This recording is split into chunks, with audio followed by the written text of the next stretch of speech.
রমজান মাসে 4টা আমল করবো, বলেন কয়টা? 1 নাম্বার বলেন লা ইলাহা ইল্লাল্লাহ। আমার মুখের দিকে তাকান তো, আমার মুখের দিকে তাকান, বলতে হবে না, আমার মুখের দিকে সবাই তাকান, দেখেন, তাকায় দেখেন। লা ইলাহা ইল্লাল্লাহ, ঠোঁট লাগছে না? আবার তাকান। লা ইলাহা ইল্লাল্লাহ, ঠোঁট লাগছে? এবার সবাই বলেন লা ইলাহা ইল্লাল্লাহ।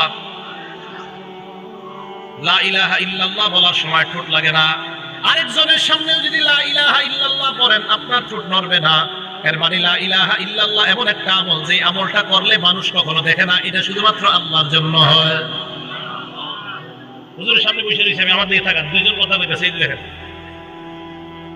এই যে আমি লা ইলাহা ইল্লাল্লাহ করতেছি, ওনারা বুঝতেছে না, কিন্তু তাকাই রয়েছে ওনাদের দিকে, হাত করে লা ইলাহা ইল্লাল্লাহ চলতেছে। লা ইলাহা ইল্লাল্লাহ সামনে যে থাকে সে বুঝতেও পারে না যে আমল চলতেছে।